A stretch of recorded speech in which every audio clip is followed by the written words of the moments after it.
Hello peoples, this is your ice वेडियर। आज की वीडियो में हम लोग पढ़ने वाले तुम्हारे क्लास 12 के फिजिकल एजुकेशन का chapter number 5 that is sports and nutrition. ये जो चैप्टर है ना, ये बहुत ही ज्यादा इजी पीजी सा है एंड अभी तक के जितने भी चैप्टर्स तुम लोगों ने फिजिकल एजुकेशन में कवर किए उसमें से आई थिंक ये चैप्टर सबसे ज्यादा इजी होने वाला है। वीडियो को एंड तक देखते हो तो ये चैप्टर होगा क्रिस्टल क्लियर और एंड में कुछ इंपॉर्टेंट क्वेश्चन भी दूंगा जिसके एग्जाम में आने के चांसेस थोड़े से ज्यादा हाई होंगे।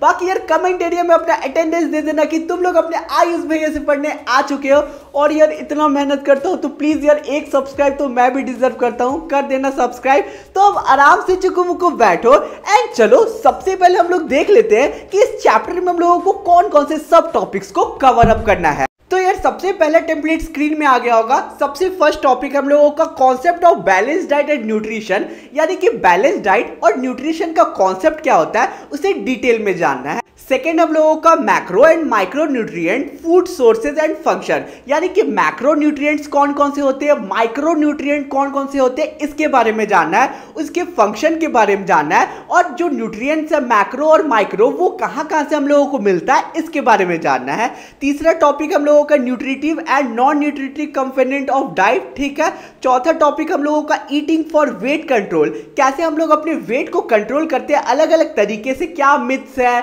हम लोगों का क्या क्या तरीके हैं, वो सारी चीजों के बारे में डिटेल में पोस्टमार्टम करेंगे। पांचवा हम लोगों का importance of diet in sports, diet का क्या इंपॉर्टेंस होता है स्पोर्ट्स में उसके बारे में आखिरी टॉपिक में बहुत ही अच्छे से समझेंगे। तो यार सबसे पहले टॉपिक को स्टार्ट करने से पहले मेरे पास तुम्हारे लिए एक बहुत ही अच्छी गुड न्यूज है। हमारे खुद के अनइंडिंग एजुकेशन ऐप में मैंने सूरवीर बैच को लॉन्च कर दिया जो कि फिजिकल एजुकेशन का क्रैश कोर्स है। इस कोर्स में तुम लोगों को डिटेल में स्मार्ट बोर्ड लेक्चर्स मिलेगा, उसके साथ साथ प्रीमियम नोट्स मिलेगा, इंपॉर्टेंट क्वेश्चन मिलेगा, व्हाट्सएप इंटरेक्शन मिलेगा और भी बहुत सारी चीजें मिलने वाली है हमारे ऐप पे जिसे तुम लोग फॉलो करके 100 आउट ऑफ 100 ला सकते हो अपने फिजिकल एजुकेशन में। अगर बाई चांस सूरवीर बैच को नहीं परचेस कर पा रहे हो तो प्रीमियम नोट्स का सैंपल देख सकते हो, नोट्स को परचेस कर लेना, काम बहुत ज्यादा आसान हो जाएगा। सभी चीजों की लिंक डिस्क्रिप्शन में मिल जाएगी।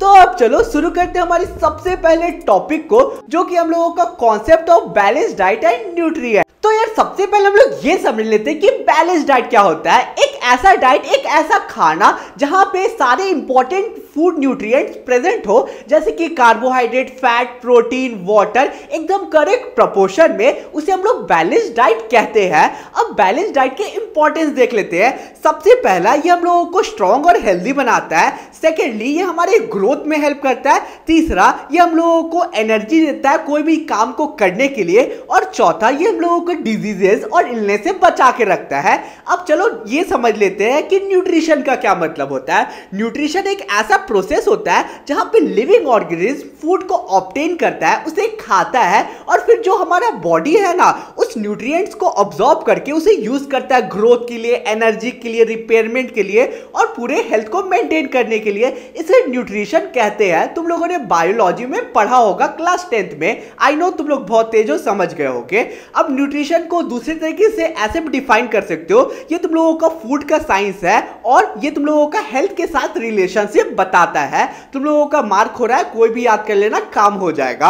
अब यार एक अच्छा न्यूट्रिशन अगर लेते हो तो ये हम लोगों को हेल्प करता है प्रॉपर्ली ग्रोथ में, उसके साथ साथ ये हम लोगों को हेल्दी रखता है और हम लोगों के डिजीजेस से फाइट करने में, लड़ने में हेल्प करता है और हम लोगों को एक्टिव और स्ट्रॉन्ग रखता है पूरे दिन भर। अब यार न्यूट्रिएंट्स के दो टाइप होते हैं, पहला है मैक्रो न्यूट्रिएंट, सेकंड है माइक्रो न्यूट्रिएंट, जो कि हम लोगों का सेकंड टॉपिक है, उसे कवर अप करते हैं। तो यार हमारा सेकंड टॉपिक है macro and micro nutrients food sources and function. तो चलो स्टार्ट करते हैं और ये समझते हैं कि मैक्रो न्यूट्रिएंट किस बला का नाम है। तो ऐसा न्यूट्रिएंट्स जो हम लोगों के बॉडी को ज्यादा मात्रा में चाहिए होता है उसे मैक्रो न्यूट्रिएंट कहते हैं। क्यों मैक्रो न्यूट्रिएंट्स चाहिए होते हैं, इसके अलग अलग रीजन होते हैं। इससे हम लोगों का ग्रोथ अच्छा होता है, मेटाबॉलिज्म होता है, हमारा बॉडी रिपेयर होता है, ये हमारे बॉडी को ज्यादा एनर्जी प्रोवाइड करता है। अब मैक्रो न्यूट्रिएंट्स कौन कौन से हैं वो जान लो। सबसे पहला है कार्बोहाइड्रेट, सेकंड है प्रोटीन, थर्ड है फैट्स और चौथा है तुम लोगों का वाटर। अब इन सारे को डिटेल में जानते हैं।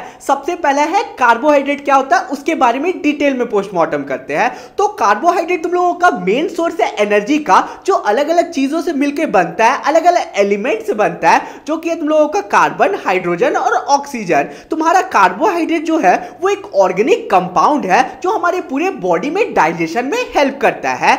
अब तुम्हारा जो कार्बोहाइड्रेट होता है वो दो टाइप का होता है, सिंपल कार्बोहाइड्रेट, कॉम्प्लेक्स कार्बोहाइड्रेट। अब सिंपल कार्बोहाइड्रेट में तुम्हारा आता है ग्लूकोज, फ्रुक्टोज, गैलेक्टोज, सुक्रोज, मैल्टोज और लैक्टोज। ये तुम्हारा जो सिंपल कार्बोहाइड्रेट होता है ये वाटर में सॉल्युबल होता है, क्रिस्टलाइन होता है और ये शुगर के जैसा तुम्हारा जो मीठा होता है, समझ गए होगे। अब सेकंड है तुम लोगों का कॉम्प्लेक्स कार्बोहाइड्रेट, जो कि होता है स्टार्च, डेक्स्ट्रीन, ग्लाइकोजन, सेल्यूलोज। ये तुम लोगों का हो जाता है कॉम्प्लेक्स कार्बोहाइड्रेट, जो कि स्वीट टेस्ट में नहीं होता है, ठीक है, क्रिस्टलाइन नहीं होता है और पानी में सॉल्युबल नहीं होता है। आई होप समझ गए होगे। अब यार फंक्शंस देख लेते हैं कि कार्बोहाइड्रेट खाने का क्या क्या नीड होता है, क्यों जरूरत पड़ता है, ये कैसे हेल्प करता है। सबसे पहला तो ये हम लोगों को एनर्जी देता है, ये मेन सोर्स है एनर्जी का। सेकंड हम लोगों का ब्लड में ग्लूकोज लेवल को ये ऊपर नीचे करता है। तीसरा है हम लोगों का कि बहुत सारे फाइबर जो कार्बोहाइड्रेट में प्रेजेंट होते हैं वो कोलेस्ट्रॉल में ब्लड से कम करते हैं, यानी कि ब्लड में कोलेस्ट्रॉल लेवल को मेंटेन करते हैं, कम करते हैं। चौथा ये है कि हम लोगों का हेल्दी डाइजेस्टिव सिस्टम के लिए भी हेल्प करता है कार्बोहाइड्रेट। और पांचवा ये है कि फैटी एसिड्स को भी ये ब्रेक डाउन करता है। अब सोर्सेज देख लेते हैं कहां कहां से हम लोगों को कार्बोहाइड्रेट मिलता है। तो गुड कार्बोहाइड्रेट हम लोगों को मिलता है मिल्क सोर्सेज से, सीरियल ग्रेन से, फ्रूट से, वेजिटेबल से।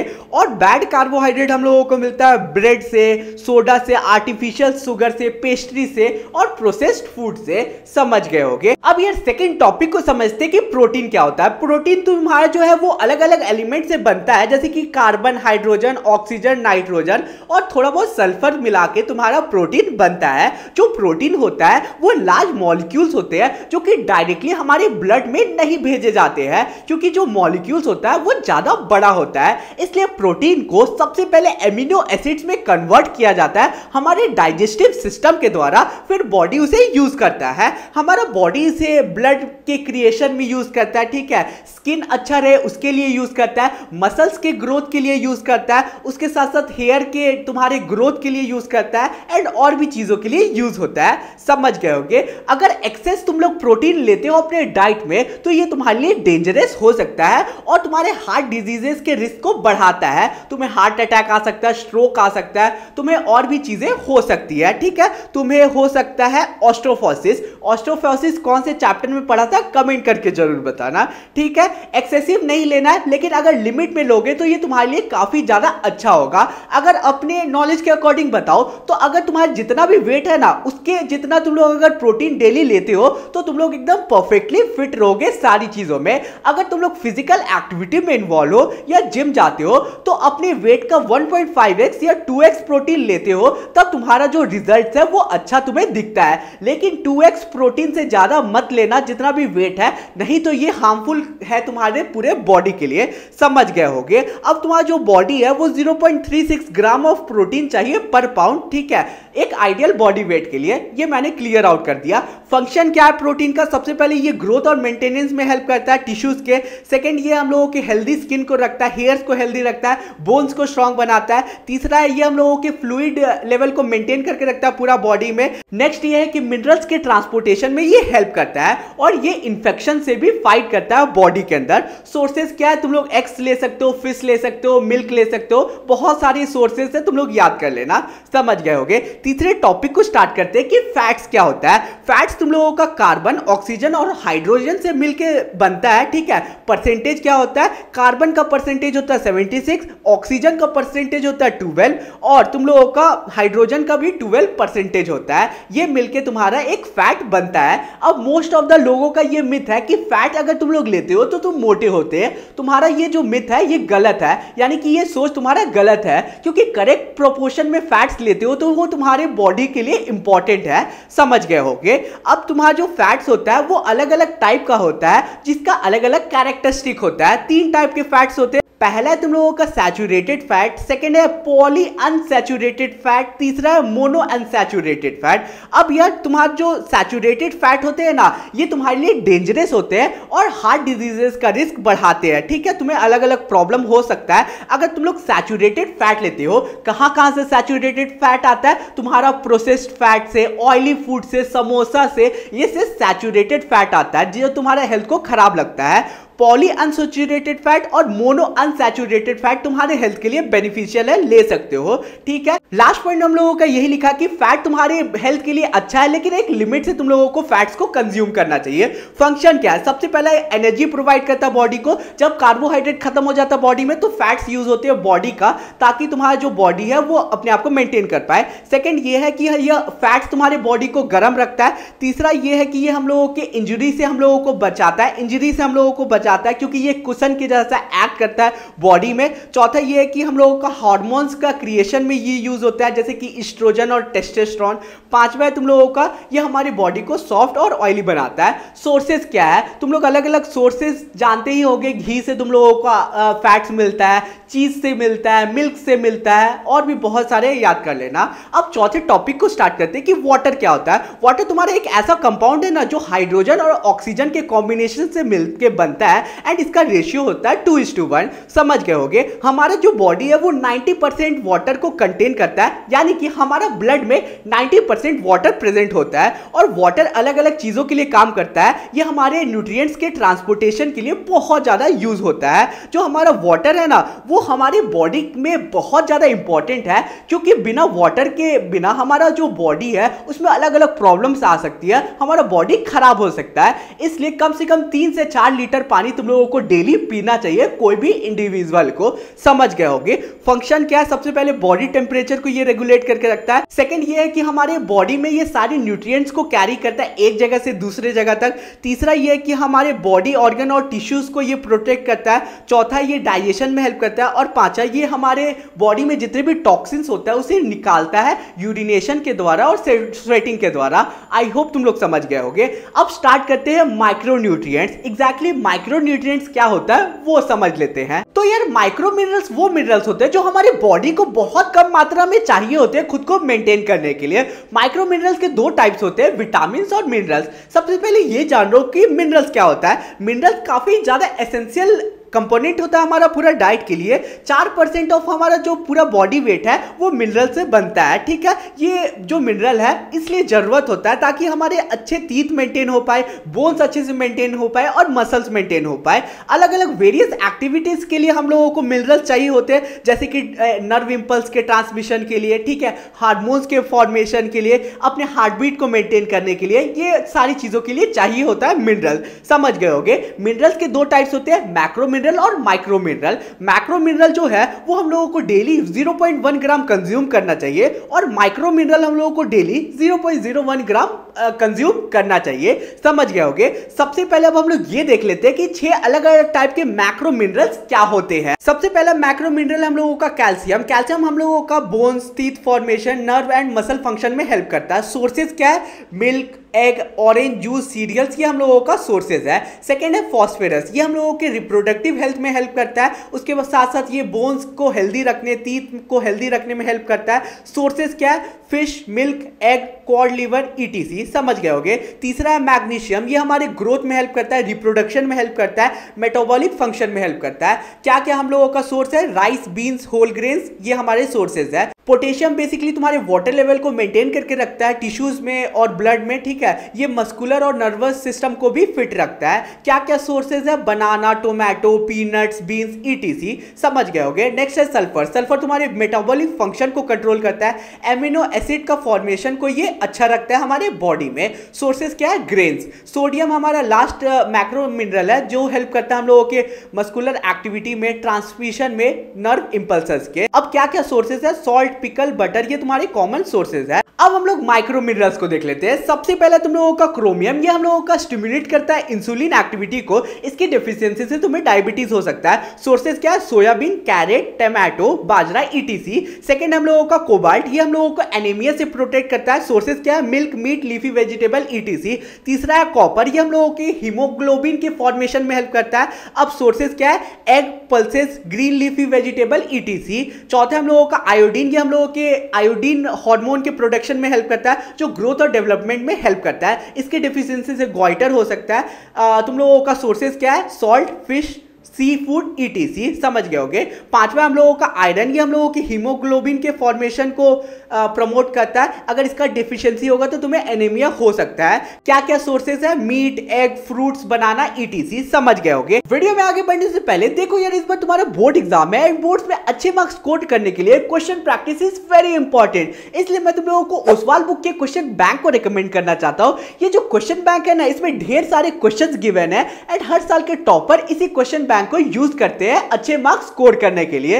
इस क्वेश्चन बैंक के बहुत सारे क्वेश्चन बोर्ड्स में मैच होते हैं और उसके साथ साथ चैप्टर के स्टार्ट में तुम लोगों को रिवीजन नोट्स और माइंड मैप्स देखने को मिलेगा, जिससे तुम्हारी पढ़ाई काफी ज्यादा आसान हो जाएगी। और क्वेश्चन प्रैक्टिस का तो बात मत करो, इतने सारे क्वेश्चन है कि तुम लोग प्रैक्टिस करते करते थक जाओगे। तो लिंक डिस्क्रिप्शन में मिल जाएगा क्वेश्चन बैंक का, अभी जाके ऑर्डर कर लो। मेरे लिंक के थ्रू ऑर्डर करते हो तो थोड़ा बहुत डिस्काउंट तुम लोगों को देखने को मिल जाएगा। अब चलो यार वीडियो को कंटिन्यू करते हैं। तो यार विटामिन वो केमिकल्स होते हैं जो तुम्हारी बॉडी को बहुत कम मात्रा में चाहिए रहते हैं बॉडी को स्ट्रांग रखने के लिए। विटामिन के दो टाइप्स होते हैं। सबसे पहला वाटर सॉल्युबल विटामिन, सेकंड है fat soluble vitamin. Water soluble vitamin में अलग अलग चीजें आती है, जैसे कि vitamin B1, B2, B3, B5, B6, B7, B9, B12 और विटामिन सी।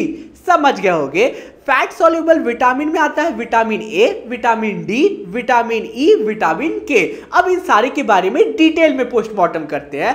सबसे पहला है फैट सॉल्युबल विटामिन। कौन कौन से होते हैं, उनके क्या साइंटिफिक नेम है, सोर्सेज क्या है, फंक्शन क्या है, डिफिशियंसी डिसीज क्या है, ये जान लो इस टेबल की हेल्प से। सबसे पहला है विटामिन ए, इसे हम लोग साइंटिफिक नेम से रेटिनॉल के नाम से जानते हैं। इसका सोर्स है कैरेट और ग्रीन वेजिटेबल। फंक्शन है ये हम लोगों के नाइट विजन को बचाता है, यानी कि ये हमारे आंखों के पावर को इंप्रूव करता है और हमारे इम्यून सिस्टम को बूस्ट करता है। इसके डिफिशियंसी से तुम्हें नाइट ब्लाइंडनेस हो सकता है। अब आते हैं विटामिन डी पे। इसका साइंटिफिक नेम है कैल्सीफेरल। ये तुम लोगों का इसका मेन सोर्स है फिश, एग यॉक और चीज। इसका फंक्शन क्या है? ये बोन ग्रोथ में हेल्प करता है। डेफिशिएंसी से तुम लोगों को रिकेट्स हो सकता है और ऑस्ट्रोफोसिस हो सकता है। अब आते हैं विटामिन ई के ऊपर। इसका साइंटिफिक नेम है टोकाफेरल। समझ गए होगे। सोर्सेज क्या है? आमंड, पीनट और सोयाबीन। फंक्शन क्या है? ये एंटीऑक्सीडेंट है और हमारे इम्यून सिस्टम को बूस्ट करता है। इसके डेफिशिएंसी से तुम्हें न्यूरोपैथी हो सकता है और एनीमिया हो सकता है। अब आते हैं विटामिन के ऊपर। विटामिन के का साइंटिफिक नेम है फाइलोक्विनोन। अब इसका सोर्स है ग्रीन लीफी वेजिटेबल। ये हमारे ब्लड कोऑर्डिनेशन से बचाता है हम सभी को, और इसके डेफिशिएंसी से हो सकता है तुम्हें हेमोरैगिक डिजीजेस। बस याद कर लेना, उतना ऐसा थोड़ा टफ नाम है, इसके डेप्थ में नहीं जाते हैं, ठीक है। अब आते हैं हमारे सेकंड टॉपिक के ऊपर, जो कि है वाटर सॉल्युबल विटामिन क्या होता है। सबसे पहला है तुम्हारा विटामिन सी। इसका पर्पस क्या है? ये ब्लड वेसल के वॉल्स को स्ट्रांग बनाता है। सोर्सेस है तुम लोगों का टोमेटो, पोटैटो, ग्रीन वेजिटेबल और ब्रोकली,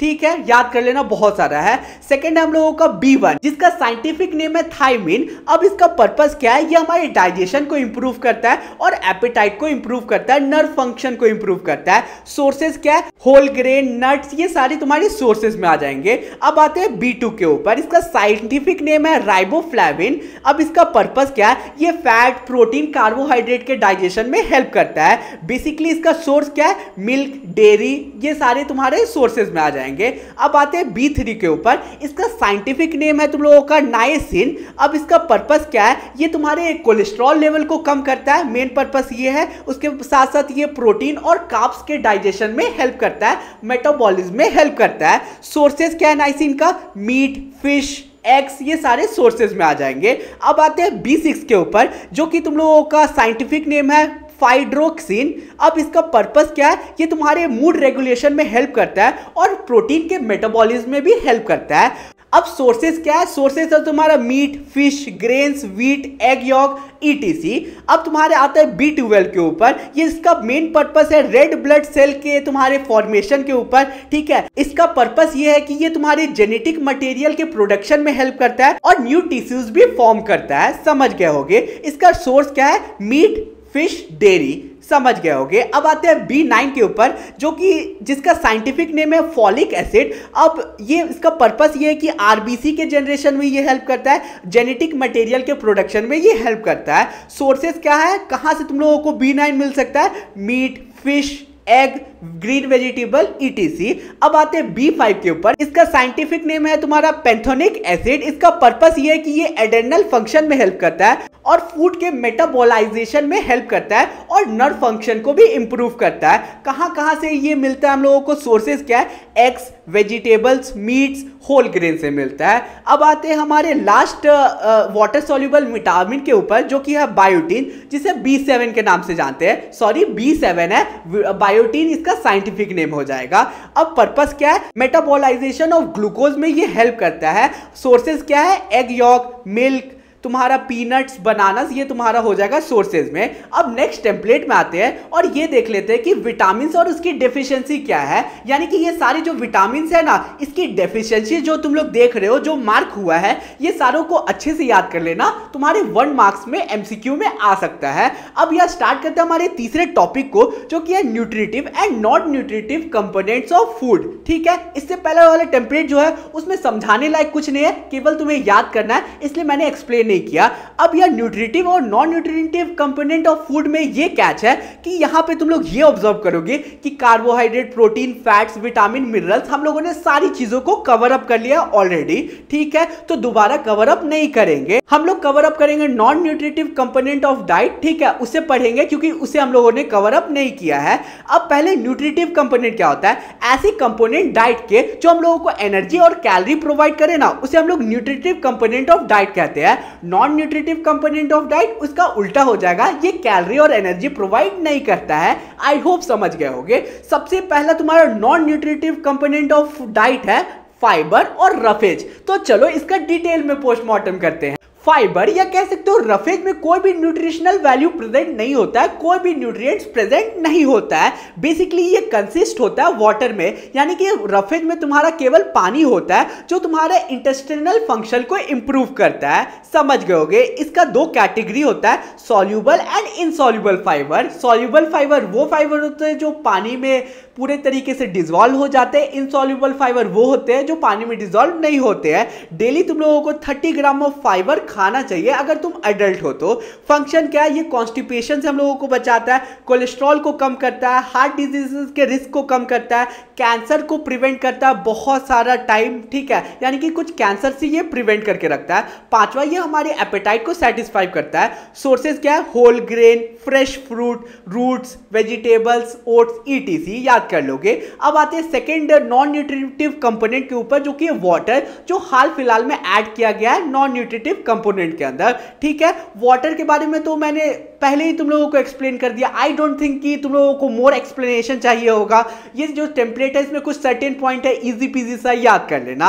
अब तीसरा कंपोनेंट पे आते हैं, जो कि है कलर कंपाउंड। कलर कंपाउंड वो कंपाउंड होते हैं जो डाइट में इंक्लूड किए जाते हैं ताकि तुम्हारा जो कोई भी फूड है वो अट्रैक्टिव दिखे, उसका कलर अट्रैक्टिव दिखे, समझ रहे होगे तुम लोग। तुम्हारा बहुत सारा जो कलर है वो नेचुरली फाउंड होता है फ्रूट्स और वेजिटेबल से, इतना तुम्हें पता होगा। जो तुम्हारा एनिमल प्रोडक्ट और ग्रेन से तुम्हारा जो कलर्स डिराइव किए जाते हैं वो बहुत कम ब्राइट होते हैं, तुम लोग पढ़ सकते हो यहाँ पे। और लास्ट हमारा ये है कि तुम्हारे वेजिटेबल और फ्रूट से अलग अलग कलर डिराइव किए जाते हैं, एक्सट्रैक्ट किए जाते हैं, जैसे कि red, orange, yellow, green, blue और क्रीम, ठीक है, समझ गए। चौथे टॉपिक पे आते हैं, जो कि है फ्लेवर कंपाउंड। बहुत सारे चीजों से तुम्हारे फ्लेवर्स को निकाला जाता है और फूड में ऐड ऑन किया जाता है ताकि फूड का जो तुम्हारा टेस्ट है वो बहुत ज्यादा बढ़ जाए। अगर ऐसे फूड जो एसिडिक है, अगर उससे तुम लोग फ्लेवर को एक्सट्रैक्ट कर रहे हो तो वो तुम्हें सोर टेस्ट देंगे, यानी कि सोर उसका स्वाद होगा थोड़ा तीखा स्वाद होगा।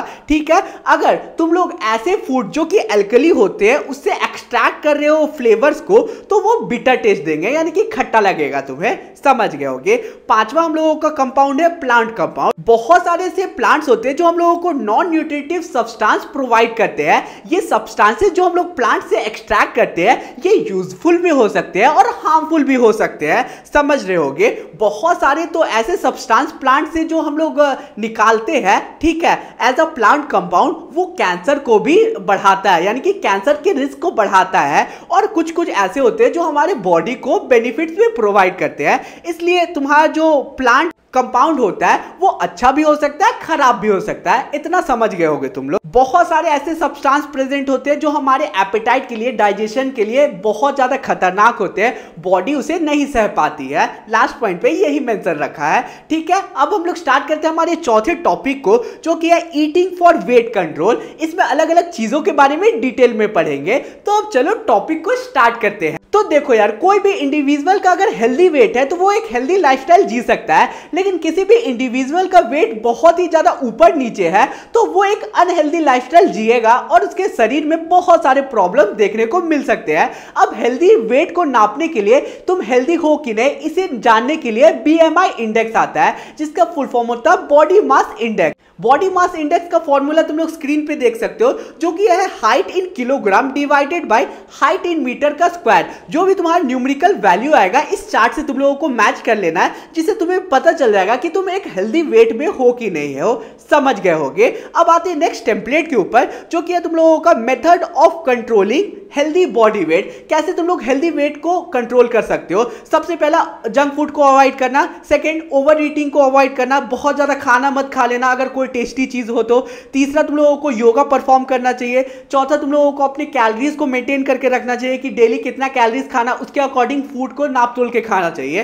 पांचवा, तुम लोगों का बहुत ज्यादा कार्बोहाइड्रेट फूड में तुम लोगों को नहीं खाना है, यानी कि बहुत ज्यादा कार्बोहाइड्रेट का इंटेक नहीं करना है, फैट्स का इंटेक नहीं करना है। छठा, तुम लोगों का है कि तुम लोगों को रेगुलर फिजिकल एक्टिविटीज, एक्सरसाइजेज में इन्वॉल्व रहना है। इन सारी चीजों से तुम लोग अपने वेट को मैनेज करके रख सकते हो। अब आते हैं हमारे नेक्स्ट टॉपिक के ऊपर, जो कि है पिटफॉल ऑफ डाइटिंग, यानी कि डाइटिंग के गड्ढे के ऊपर आते हैं। तो देखो यार, आज के टाइम पे सभी को एस्थेटिक बॉडी चाहिए, एकदम परफेक्ट बॉडी चाहिए, एकदम अपने फेवरेट एक्टर एक्ट्रेसेस के जैसा। तो इसलिए लोग क्या करते हैं, बच्चे क्या करते हैं, वो डाइटिंग करने लगते हैं। अब डाइटिंग ऐसा वो करते हैं कि अपने सारे मील्स को स्किप कर देते हैं और बहुत कम खाना खाते हैं। तो इससे उन्हें लगता है कि वो एकदम परफेक्ट बॉडी शेप में आ जाएंगे, लेकिन ये उनकी बहुत बड़ी गलती है। इससे ये होगा कि उनका बॉडी काफी ज्यादा कमजोर हो जाएगा और उन्हें बहुत सारी डिजीजेस फेस करनी पड़ सकती है, इलनेस फेस करना पड़ सकता है।